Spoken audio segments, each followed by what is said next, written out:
ഞാൻ കാണുന്നത് ഈ ഇന്ത്യ രാജ്യത്ത് നമ്മൾ കാണുന്നത് പൊളിറ്റിക്കൽ ലീഡേഴ്സ്, പവർഫുൾ ആയ പൊളിറ്റിക്കൽ ലീഡേഴ്സിനെ വരുതിയിലാക്കുവാനായിട്ട് EDA ഉപയോഗിച്ചുകൊണ്ട് ഭീഷണിപ്പെടുത്തുന്ന നമ്മൾ വളരെയധികം ഒരു കാര്യങ്ങളുണ്ട്.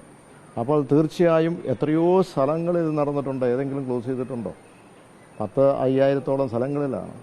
പക്ഷേ നമ്മളിത് കാണുന്നത് കൃത്യമായി രാഷ്ട്രീയ പ്രേരിതമാണ്. പിന്നെ നമുക്കത് അത് നിയമപരമായും രാഷ്ട്രീയപരമായും നേരിടാനുള്ള LDF-നുള്ള കരുത്തുണ്ട്. കറക്റ്റ് അല്ല, ഇത് SFI ഇതിൽ അന്വേഷിച്ച് ഒരു കുറ്റപത്രം സമർപ്പിച്ചിട്ടുണ്ട്. അതുമായിട്ടുള്ള ബന്ധപ്പെട്ടുള്ള കേസ് കോടതിയിൽ നിലനിൽക്കുന്നുണ്ട്. അതേ ബാധ്യതയിൽ തന്നെയാണ് ഇടിയും പോകുന്നതെന്നാണ് പറയുന്നത്. SFI അല്ല ഓക്കെ, ഞാൻ പറഞ്ഞത് അതാണല്ലോ, നിയമപരമായും രാഷ്ട്രീയപരമായും നേരിടാനുള്ള കരുത്ത് ഇടതുപക്ഷ ജനാധിപത്യ മുന്നണിക്കുണ്ട്. നമ്മൾ ഈ രാജ്യത്ത് ഉടനീളം കണ്ടിട്ടുണ്ട് പൊളിറ്റിക്കലായിട്ടുള്ള പവർഫുള്ളുള്ള നേതാക്കന്മാരെ വാടകയ്ക്കുവാൻ വേണ്ടി EDA ഉപയോഗിക്കുന്നത്. മാത്രമല്ല ഇത്രയും നാളും പറഞ്ഞത് എന്തായിരുന്നു? BJP ആയിട്ട് ഡീലാണ് നമ്പർ 1 എന്ന് പറഞ്ഞു. ഇപ്പോൾ എന്താണ് പറയാനുള്ളത്? ഇപ്പുറത്ത് ഇപ്പോൾ എന്നാ പറയാനുള്ളത്? ഒന്നുമില്ലല്ലോ. അത് നിങ്ങൾ അന്വേഷിക്കണം എന്താണെന്നുള്ളത്. അതിപ്പോൾ നിങ്ങൾ അന്വേഷിക്കണം എന്താണെന്നുള്ളത് നിങ്ങൾ അന്വേഷിക്കണം. ഡീലിന്റെ ഭാഗമായിരിക്കും ഇതും.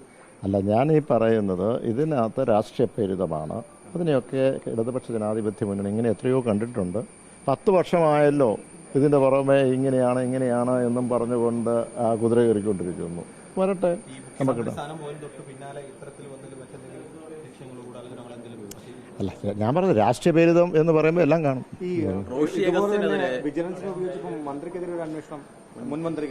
കൃത്യമായി അദ്ദേഹത്തിന് മറുപടി പറഞ്ഞല്ലോ. അതിനകത്ത് ഒന്നും ഒളിച്ചു വെക്കാനല്ല, ഏത് അന്വേഷണം നേരിടട്ടെ എന്ന് അദ്ദേഹം പറഞ്ഞിട്ടുണ്ട്. അതിനകത്ത് എന്ത് വേണേലും ആയിക്കോട്ടെ, കൃത്യമായിട്ട് കണക്കനുസരിച്ച് എങ്ങനെയാണ് നടത്തിയിരിക്കുന്നത് എല്ലാം കൃത്യമായി അദ്ദേഹം അതിന് മറുപടി പറഞ്ഞിട്ടുണ്ട്. ഈ തെരഞ്ഞെടുപ്പ് തോൽവി ക്രോസ് വോട്ടിംഗ് എന്നുള്ളത് CPM ഇപ്പോൾ ഉന്നയിച്ചിട്ടുണ്ട്. അവർ പറയുന്നത് ജനറലായിട്ട് ക്രോസ് വോട്ടിംഗ് നടന്നിട്ടുണ്ട് കേരള സംസ്ഥാനത്ത്. പാലായിലോ അല്ലെങ്കിൽ കടുത്തുരുത്തിയിലോ അല്ല മറ്റു സ്ഥലങ്ങളിൽ നിന്നുള്ളതല്ല. ജനറലായിട്ട് ഒരു വ്യൂ ആണ് അതാണ് അവിടെ ചർച്ചയിൽ വന്നത്. അത് കേരള കോൺഗ്രസ് ചെയർമാൻ പറഞ്ഞെന്നുള്ളതല്ല, അവിടെ ചർച്ചയിൽ വന്നത്. അത് വ്യക്തമല്ലേ പല സ്ഥലങ്ങളിലും മലബാർ മേഖലയിൽ അതിനെപ്പറ്റി സംസാരിച്ചെന്നുള്ളൂ. ആയിരിക്കാം അവരുടെ അന്വേഷണം അതായിരിക്കാം. പക്ഷെ ഞങ്ങൾ കേരള കോൺഗ്രസിൽ ഉണ്ടായിരിക്കുന്ന ഒരു ചർച്ചയുടെ ഭാഗം ഒന്ന് പറഞ്ഞെന്ന് മാത്രമേ ഉള്ളൂ. അതിനകത്ത് അതൊരു ഒരു ഹെൽത്തി ക്രിറ്റിസിസമായിട്ട് എടുക്കുക എന്നുള്ളതാണ്. നമ്മളൊരു ഹെൽത്തി ക്രിറ്റിസിസമായി എടുക്കട്ടെ, എന്നിട്ട് മുന്നോട്ട് പോകുക എന്നുള്ളതാണ്. ഈ മറ്റൊരു കാര്യമുള്ളത് നമുക്കറിയാം, മുനമ്പവുമായി ബന്ധപ്പെട്ടുള്ള ഇതുണ്ട്. ഈ മുനമ്പുമായുള്ള വിഷയത്തിൽ ഇപ്പോൾ മാധ്യമങ്ങൾ ചോദിക്കുകയുണ്ടായി.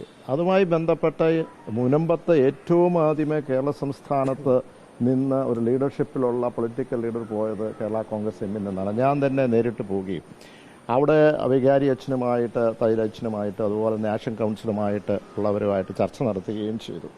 ഏറ്റവും ആദ്യമേ അത് കഴിഞ്ഞിട്ട് ബാക്കിയുള്ള നേതാക്കന്മാരൊക്കെ പോയിട്ടുണ്ട്. അത് നിരന്തരമായ ചർച്ചകൾ നടത്തി. മാത്രമല്ല അദ്ദേഹം വൈദികനും അതോടൊപ്പം തന്നെ നാഷണൽ കൗൺസിലും ഈ വീട്ടിൽ ഇവിടെ വന്ന് ചർച്ച നടത്തിയത് എങ്ങനെയെങ്കിലും നമുക്ക് സെറ്റിൽ ചെയ്ത് കൊണ്ടുപോകണം. എത്രയോ നൂറുകണക്കിനുള്ള ആളുകൾ അവർ പണം കൊടുത്ത് ടാക്സ് അടച്ചുകൊണ്ടിരുന്നത് ഇപ്പോൾ കയ്യിലില്ല എന്ന് പറയുമ്പോഴുള്ള ബുദ്ധിമുട്ട് എന്ന് പറഞ്ഞു. ഇതുമായി ബന്ധപ്പെട്ട സർക്കാരുമായി പലപ്പോഴും ഞാൻ നേരിട്ട് തന്നെ ചർച്ചകളൊക്കെ നടത്തിയിട്ടുണ്ട്. ഇപ്പോൾ അത് വഖഫിൻ്റെ സ്വത്തുക്കളുടെ രജിസ്ട്രി പോർട്ടലിൽ അത് ഉൾപ്പെടുത്തി എന്ന് പറയുമ്പോൾ വളരെ വളരെ വേദനാജനകമാണ്.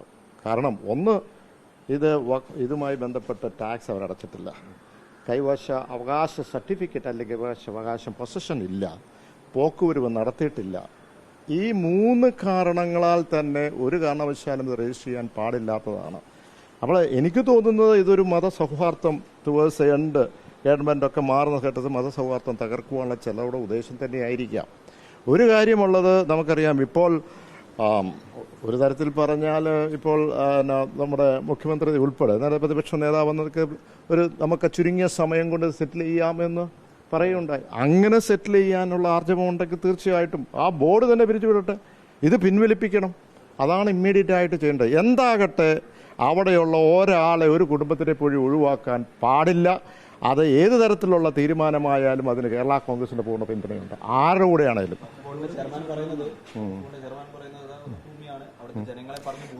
ഹൈക്കോടതി പറഞ്ഞല്ലോ, ഇപ്പൊ ട്രൈബ്യൂണലുണ്ട്, പക്ഷെ ഹൈക്കോടതി ഇല്ല എന്ന് പറഞ്ഞല്ലോ. അവിടുത്തെ ടാക്സ് അടച്ചിട്ടുണ്ടോ? പോക്കുവരവ് നടത്തിയിട്ടുണ്ടോ? അവിടെ ഈ പറഞ്ഞ നമ്മുടെ നമ്മുടെ പൊസഷൻ സർട്ടിഫിക്കറ്റ് ഉണ്ടോ? ഒന്നുമില്ല. പിന്നെ എങ്ങനെയാണ് ഇതാകുന്നത്?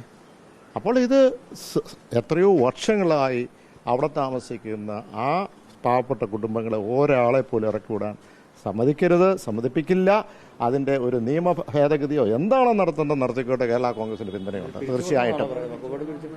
അല്ല, ഇതിപ്പോൾ അത് വളരെ ഉദ്ദേശശുദ്ധി എന്താണെന്ന് മനസ്സിലാക്കട്ടെ. ജസ്റ്റ് ബ്രിമ്മിൽ നിൽക്കുമ്പോൾ അതുകൊണ്ട് ഈ പറയുന്ന രജിസ്റ്റർ ചെയ്യാന്ന് പറഞ്ഞത് എന്ത് ഉദ്ദേശത്തിലാണ്?